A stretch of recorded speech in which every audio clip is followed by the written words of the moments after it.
Dear student, welcome to OSR coaching classes YouTube channel. मैं आपका mentor Hitesh Pahuja. आज मैं आपको डिस्कस करने वाला हूँ अकाउंटेंसी 11th क्लास की। तो ये सब्जेक्ट 10th के स्टूडेंट अभी पास करके 11 में पढ़ेंगे और ये सब्जेक्ट हर बच्चे के लिए नया रहेगा। तो इसको हम बिल्कुल बेसिक से स्टार्ट करेंगे तो आपको सब्जेक्ट समझने में दिक्कत नहीं जाएगी और आपको आगे भी कोई प्रॉब्लम फेस नहीं करनी पड़ेगी। पहली बात, बहुत सब्जेक्ट आसान है तो आप ये लोड मत लेना कि सब्जेक्ट बहुत डिफ़िकल्ट है, समझ में आएगा कि नहीं आएगा। कोई प्रॉब्लम नहीं है, सब्जेक्ट ईजीली आपको क्लियर होगा। अब हम स्टार्ट करते हैं अकाउंटेंसी। मैं आपको किसी चैप्टर को भी डिस्कस नहीं कर रहा हूँ फ़िलहाल, मैं आपको अभी ये क्लियर कर रहा हूँ कि अकाउंटेंसी क्यों पढ़ रहे हैं, क्या रीज़न है और कहाँ कैसे क्या काम आएगी। स्टार्ट करते हैं। हम डिस्कस कर रहे हैं अकाउंटेंसी। ये अकाउंटेंसी रहेगी 11 CBSE की। इस वीडियो लेक्चर को ISC एंड MP बोर्ड के स्टूडेंट भी देख सकते हैं, उनके लिए भी ये हेल्पफुल रहेगा।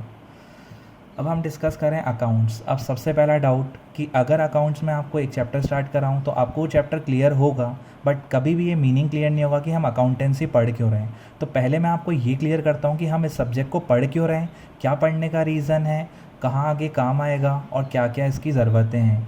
इसीलिए पहले मैं आपको किसी चैप्टर को ना स्टार्ट कराते हुए पहले मैं आपको ये डिस्कस करा रहा हूँ कि अकाउंटेंसी पढ़ क्यों रहे हैं हम। ठीक है, अब मैं इसका मीनिंग आपको क्लियर करता हूँ। ऐसे मिस्टर ए को शॉप स्टार्ट करनी है, मिस्टर ए को शॉप स्टार्ट करनी है। तो अगर मिस्टर ए को शॉप ओपन करनी है तो उनको मार्केट में शॉप लेनी पड़ेगी। मार्केट में उनने शॉप ले ली, बट खाली शॉप लेके बैठेंगे तो कोई कस्टमर उनके पास नहीं आएगा। तो उनने शॉप स्टार्ट करने के बाद उनने कुछ प्रोडक्ट परचेज़ किया, मान लेते हैं 100 रुपीज़ का प्रोडक्ट परचेज़ किया और उनकी शॉप में सामान आ गया। अब अगर उनकी शॉप में सामान आया तो वो क्या करेंगे, इस सामान को बेचेंगे। अब बिजनेसमैन ने इसने सामान सेल किया 200 में। तो इनने सामान परचेज़ किया था 100 रुपीज़ में और बेच दिया इनने 200 रुपये में सामान। तो परचेज़ किया 100 में और सेल किया 200 में। तो दो एक्टिविटीज़ हुई, जैसे परचेज़ किया और सेल किया, दो एक्टिविटीज़ हुई। पहली एक्टिविटी परचेज़ की हुई और सेकेंड एक्टिविटी हुई सेल की। ऐसे कोई सी भी मनी से रिलेटेड एक्टिविटी होती है, लाइक अगर आप परचेज़ कर रहे हो तो पैसे जा रहे हैं और अगर आप सेल कर रहे हो तो पैसे आ रहे हैं। ऐसे पैसों से रिलेटेड कोई भी एक्टिविटी हो जिसमें कैश का इनफ्लो हो, मतलब कैश आए, या कैश का आउटफ्लो हो, मतलब कैश जाए, उसको हम बोलते हैं अकाउंटिंग टर्म में मनी रिलेटेड एक्टिविटीज़, उसको बोलते हैं ट्रांजेक्शन। अब जब भी पूरे अकाउंट्स में मनी से रिलेटेड एक्टिविटी होगी, भले उसमें पैसे जाएं या भले पैसे आएँ, उसमें कुछ भी हो कोई दिक्कत नहीं, लेकिन मैं हर एक चीज़ को बोलूँगा ट्रांजेक्शन। अब आप यहाँ देख सकते हो, मैंने परचेज़ किया 100 रुपीज़ का और सेल किया 200 का। तो आप समझ सकते हो यहाँ पर दो ट्रांजेक्शन हुए, एक ट्रांजेक्शन हुआ परचेज़ का और एक ट्रांजेक्शन हुआ सेल का। तो मैंने बोला चलो दो ट्रांजेक्शन है, आप प्रॉफिट निकाल के बताओ इस बिजनेसमैन को प्रॉफिट हुआ कि लॉस। तो आपने 10th क्लास 6, 7, 8 क्लास के बेसिक से हमने ऐसे निकालना सीखा था प्रॉफिट। इनकम में से अगर हम एक्सपेंस हटा देते हैं तो हमारे बिज़नेस का क्या आ जाता है, प्रॉफिट आ जाता है। तो आपने बोला सर इनकम मतलब सेल, आपने प्रोडक्ट सेल किया तो आपको इनकम हुई, और आपने प्रोडक्ट परचेज़ किया तो आपको खर्चा हुआ। तो खर्चा हुआ 100 रुपये का, क्योंकि प्रोडक्ट खरीद के लेके आए तो पैसे दे के आए, और सामान सेल किया तो उसमें पैसे आए।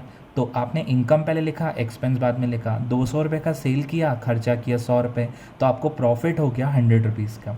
तो ऐसे दो एक्टिविटीज़ से आपने ईज़िली प्रॉफिट निकाल लिया, ऐसे दो एक्टिविटीज़ से आपने ईज़िली प्रॉफिट निकाल लिया।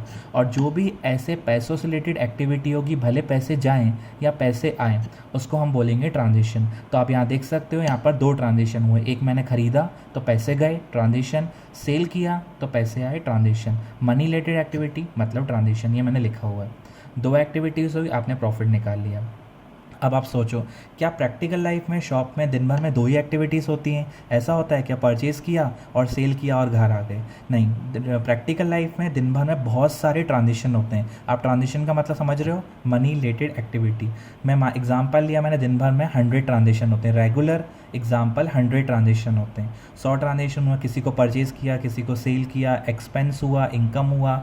भले आपसे कोई शॉप पे 2 रुपये का सामान लेने आ रहा है, 10 रुपये का लेने आ रहा है, 1000 रुपये का लेने आ रहा है, हर एक चीज़ को आप ट्रांजेक्शन बोलोगे। तो मैंने एग्जांपल मान लिया कि 100 ट्रांजेक्शन हुए दिन भर में, और साल भर में अगर 100 रोज़ ट्रांजेक्शन एग्जांपल, और साल भर में 365 डेज़ हैं, तो साल भर में ट्रांजेक्शन हुए 36,500 ट्रांजेक्शन। क्या 36,500 ट्रांजेक्शन साल भर का आप इस मेथड से प्रॉफिट निकाल सकते हो, इनकम माइनस एक्सपेंस। तो अगर आप इस मेथड से प्रॉफिट निकालोगे तो आपका कहीं ना कहीं, अगर आप कैलकुलेटर से भी करते हो, कहीं ना कहीं आपकी मिस्टेक हो जाएगी और आपको बहुत प्रॉब्लम फेस करनी पड़ेगी। तो ये मेथड छोटे ट्रांजेक्शन के लिए सही है, 2 ट्रांजेक्शन है, 3 ट्रांजेक्शन है, 5 ट्रांजेक्शन है, उनके लिए बहुत अच्छा मेथड है। बट ज़्यादा ट्रांजेक्शन के लिए ये वाला मेथड फ्लॉप हो जाता है। और हमें अपने बिज़नेस को, अगर हमने स्टार्ट किया है और अगर हम अपने बिज़नेस का प्रॉफिट लॉस नहीं निकाल रहे हैं, तो हम अपने बिज़नेस की फ्यूचर प्लानिंग नहीं कर सकते कि हमारा बिज़नेस एग्जैक्टली कहाँ स्टैंड कर रहा है। तो इसीलिए हमने यहाँ पर 2 ट्रांजेक्शन से प्रॉफिट तो निकाला, लेकिन रोज़ 2 ट्रांजेक्शन नहीं 100 होते हैं, और साल प्रॉफिट रेगुलरली नहीं निकाला जाता, प्रॉफिट साल भर में एक बार निकलता है। इसीलिए मैंने 365 से मल्टीप्लाई किया। अगर रोज़ 100 ट्रांजेक्शन, साल भर में 365 दिन, तो 36,500 ट्रांजेक्शन एग्जाम्पल है। किसी बिजनेस में लाख ट्रांजेक्शन भी होते हैं, 2 लाख भी होते हैं और 10 लाख भी होते हैं। अब इतने सारे ट्रांजेक्शन का इस मेथड से हम प्रॉफिट लॉस नहीं निकाल सकते, तो ये वाला मेथड हो जाता है फ्लॉप। इसीलिए हम हेल्प लेते हैं अकाउंट्स की। अकाउंट्स में एक प्रोसेस डिज़ाइन की गई है। अगर आपने उस प्रोसेस को सिस्टमेटिकली फॉलो कर लिया, अगर आपने उस प्रोसेस को सिस्टमेटिक तरीके से फॉलो कर लिया, तो आप किसी भी शॉप के इजीली प्रॉफिट और लॉस निकाल सकते हो। और अगर आप प्रॉफिट और लॉस निकालोगे तो उस शॉप की आप कर सकते हो फ्यूचर प्लानिंग। इसीलिए हम अकाउंट्स को पढ़ रहे हैं। अकाउंट्स में हम सारे ट्रांजेक्शन को इजीली रिकॉर्ड कर सकते हैं, और उनको रिकॉर्ड करने के बाद, उसकी प्रोसेस फॉलो करने के बाद, हम किसी भी शॉप का इजीली प्रॉफिट और लॉस निकाल सकते हैं। इसीलिए हम इस सब्जेक्ट को पढ़ रहे हैं। क्यों पढ़ रहे हैं? क्योंकि 11th क्लास का बेसिकली अकाउंट्स टोटल फोकस करता है कि एक बिजनेसमैन को अपने बिजनेस का प्रॉफिट किस फॉर्म में निकालना है, किस तरीके से निकालना है। और ये मेथड सक्सेसफुल नहीं है, इसीलिए हम अकाउंट्स की हेल्प ले रहे हैं। अकाउंट्स में एक प्रोसेस डिज़ाइन की गई है। अगर आपने उस प्रोसेस को समझ लिया तो आप किसी भी शॉप, मार्केट में आपके आसपास, घर के आसपास जितनी भी शॉप्स हैं, आप उनको प्रॉफिट और लॉस निकाल के दे सकते हो। हम आगे डिस्कस करते हैं कि अकाउंट्स की प्रोसेस होती क्या है, कौन सी प्रोसेस को हमें फॉलो करके बिजनेस के प्रॉफिट और लॉस को निकालना इजीली पॉसिबल है। इस मेथड से तो नहीं निकल पा रहा। अब हम अकाउंट्स की थोड़ी प्रोसेस को समझते हैं कि है क्या प्रोसेस एग्जैक्टली। अकाउंट्स की ये प्रोसेस होती है। अकाउंट्स की फर्स्ट प्रोसेस का नाम जर्नल, JOURNAL। इसका सेकंड नेम मैं बोल सकता हूँ डे बुक। अकाउंट्स की सेकंड प्रोसेस का नाम लेजर, थर्ड प्रोसेस का नाम ट्रायल बैलेंस, फोर्थ प्रोसेस का नाम फाइनल अकाउंट।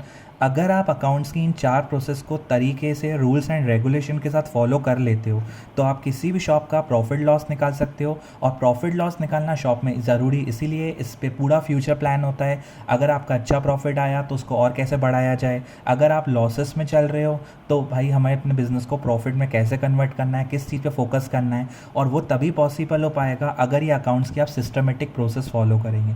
अगर ये अकाउंट्स की आप सिस्टमेटिक प्रोसेस फॉलो कर लेते हैं तो आप किसी भी शॉप का प्रॉफिट लॉस इजीली निकाल सकते हैं और किसी भी शॉप की फ्यूचर प्लानिंग इजीली कर सकते हैं। तो वो 2 मेथड से, प्लस माइनस इनकम वाले तरीके से प्रॉफिट लॉस निकालना पॉसिबल नहीं। 2-3 ट्रांजेक्शन के लिए वो मेथड बिल्कुल अच्छा है, बट 2-3 ट्रांजेक्शन नहीं होते हैं। बिजनेस में हज़ारों में ट्रांजेक्शन होते हैं। ट्रांजेक्शन का मतलब मनी रिलेटेड एक्टिविटी इतनी सारी होती हैं, तो हम इस मेथड से, उस मेथड से प्रॉफिट नहीं निकाल सकते। इसीलिए हम 11th क्लास के अकाउंट्स को पढ़ रहे हैं। अगर आपने ढंग से अकाउंट्स को पढ़ा तो आप किसी भी शॉप का प्रॉफिट लॉस निकाल सकते हो और उसी शॉप की आप फ्यूचर प्लानिंग कर सकते हो। और प्रॉफिट लॉस आपको अकाउंट्स बताएगा। आप कितने भी ट्रांजेक्शन है, आप इस प्रोसेस को अच्छे से फॉलो करते हैं तो आप अपनी शॉप का, बिजनेस का प्रॉफिट अच्छे से निकाल सकते हैं। इसीलिए अकाउंट्स में टोटल बात होगी बिजनेस की। तो ये अकाउंट्स की प्रोसेस है journal, ledger, trial balance, final account. अब ये 4 प्रोसेस हैं। इन 3 प्रोसेस के आगे मैंने कट किया हुआ है क्योंकि ये प्रोसेस आगे का पार्ट है। पहले हम फर्स्ट पार्ट को समझेंगे कि है क्या, कैसे क्या होता है, अकाउंट्स की फ़र्स्ट प्रोसेस में क्या डील किया हुआ है। अगर आपको फर्स्ट प्रोसेस क्लियर हो जाएगी, फिर मैं सेकंड पे आऊँगा, फिर थर्ड पे आऊँगा, फोर्थ पे आऊँगा। अगर ये चारों प्रोसेस अच्छे से क्लियर हो गई पूरे साल भर में, ये साल भर में ऑलमोस्ट अकाउंट्स में ये पार्ट डिस्कस किया हुआ है, तो अगर ये चारों प्रोसेस क्लियर हो गई तो मार्केट में जितनी भी शॉप्स हैं आप उनको प्रॉफिट लॉस निकाल के दे सकते हो और फ्यूचर प्लान कर सकते हो एक सिस्टमेटिक तरीके से। ये मेथड हर कहीं एक्सेप्टेबल है, और प्लस माइनस वाला मेथड रॉन्ग भी है और हर जगह एक्सेप्टेबल नहीं है। और तो इस मेथड से हम प्रॉफिट लॉस अपने बिजनेस का निकाल सकते हैं। अभी मैं आता हूँ फर्स्ट प्रोसेस, बाकी प्रोसेस मैं आगे डिस्कस करता जाऊँगा, आगे करूँगा डिस्कस आगे की वीडियोस में। अभी मैं डिस्कस कर रहा हूँ फर्स्ट प्रोसेस का नाम जर्नल। अभी आपको ये क्लियर हो चुका है कि हम अकाउंट्स पढ़ क्यों रहे हैं, क्योंकि इससे प्रॉफिट लॉस निकलेगा, फ्यूचर प्लान होगा बिजनेसमैन का, और हम लोग कौन है, अकाउंटेंट, उसको प्रॉफिट लॉस निकाल के देंगे, इससे वो अपने बिजनेस का फ्यूचर प्लान करेगा। अब मैं आता हूँ फर्स्ट प्रोसेस पे। अकाउंट्स की फ़र्स्ट प्रोसेस का नाम जर्नल, जिसका सेकंड नेम मैंने ब्रैकेट में लिखा हुआ है डे बुक। डे बुक मतलब दिन भर की बुक। दिन भर की बुक मतलब अगर आप शॉप ओपन करते हो, मैंने आपको बताया कि अकाउंट्स में बात बिज़नेस की होगी। अगर आप शॉप ओपन करते हो तो दिन भर में क्या होता है, परचेज, सेल, एक्सपेंस, इनकम, खर्चे, प्रॉफिट, लॉस। दिन भर में जो भी मनी से रिलेटेड एक्टिविटी होगी ना, दिन भर में जो भी मनी से रिलेटेड आपकी एक्टिविटी होगी, उस सारी एक्टिविटीज़ को आप अकाउंट्स की फ़र्स्ट प्रोसेस में रिकॉर्ड करोगे, जिसका नाम रखा गया है डे बुक। डे बुक मतलब दिन भर की बुक, मतलब दिन भर के जो भी ट्रांजेक्शन है, like purchase, like sale, like expense, like income, जितने भी दिन भर के पैसों से रिलेटेड ट्रांजेक्शन है, भले 2 रुपये का ट्रांजेक्शन हो, भले 2000 का ट्रांजेक्शन हो, आप सारे ट्रांजेक्शन में अकाउंट्स की फ़र्स्ट प्रोसेस में रिकॉर्ड करोगे। सर क्यों कर रहे हैं? अगर आप फर्स्ट प्रोसेस फॉलो नहीं करोगे तो सेकंड, थर्ड, फोर्थ पे ना जा पाओगे और अपने बिजनेस का प्रॉफिट नहीं निकाल पाओगे। इसीलिए हम फर्स्ट प्रोसेस को समझ रहे हैं। फर्स्ट प्रोसेस का नाम जर्नल, जिसका सेकंड नेम डे बुक। यहाँ पर रिकॉर्ड होते हैं दिन भर के transaction, like purchase, like sale, like expense, like income. Transition का मतलब मनी रिलेटेड एक्टिविटी, जिसमें पैसे जाएँ या पैसे आएँ। आपको माइंड सेट नहीं करना कि पैसे जाने को ट्रांजिशन बोलते हैं। पैसे जाएँ या पैसे आएँ, मनी आए या मनी जाए, उसको हम बोलते हैं ट्रांजिशन। जितने भी ट्रांजिशन होंगे आपको रिकॉर्ड करना है अकाउंट्स की फ़र्स्ट प्रोसेस में, जिसका नाम जर्नल, जिसका सेकंड नेम है डे बुक। यहाँ सारे दिन भर के ट्रांजिशन रिकॉर्ड होंगे। सर कैसे, परचेज़ किया तो ऐसा लिख दिया? नहीं, आपको उसके लिए फॉलो करने पड़ेंगे रूल्स और रेगुलेशन। अकाउंट्स के कुछ कायदे, कुछ कानून हैं, उनको फॉलो करके हम अकाउंट्स में सारे ट्रांजेक्शन को रिकॉर्ड करते हैं। क्या रूल्स हैं, क्या रेगुलेशन, हम अच्छे से समझेंगे। अभी हमारा काम ये है कि अकाउंट्स हम पढ़ क्यों रहे हैं, क्या रीज़न है और क्या फ़ायदा होगा इससे। तो एक बार शॉर्ट में डिस्कस कर देता हूँ। अकाउंट्स क्यों पढ़ रहे हैं? क्योंकि दिन भर में शॉप में बहुत सारे ट्रांजेक्शन होते हैं, उनका प्रॉफिट लॉस निकालना प्लस माइनस करके पॉसिबल नहीं, क्योंकि ट्रांजेक्शन बहुत सारे होते हैं। इसीलिए हम हेल्प ले रहे हैं अकाउंट्स की। अगर हम अकाउंट्स की एक सिस्टमेटिक प्रोसेस फॉलो कर लेंगे तो किसी भी शॉप का प्रॉफिट लॉस निकाल सकते हैं, फ्यूचर प्लान कर सकते हैं। फर्स्ट प्रोसेस का नाम जर्नल, जिसका सेकंड नेम डे बुक। क्या ध्यान रखना है, यहाँ जितने भी दिन भर के ट्रांजेक्शन होंगे, like purchase, like sale, like expense, like income, जितने भी ट्रांजेक्शन होंगे आपको रिकॉर्ड करना है। कैसे करना है वो मैं आपको अच्छे से क्लियर करूँगा। अभी हमें ये क्लियर करना था आज की क्लास में कि हम अकाउंट्स पढ़ क्यों रहे हैं और आगे की प्रोसेसेस में क्या क्या हम डिस्कस करेंगे, मैं आपको अच्छे से बताता चलूँगा।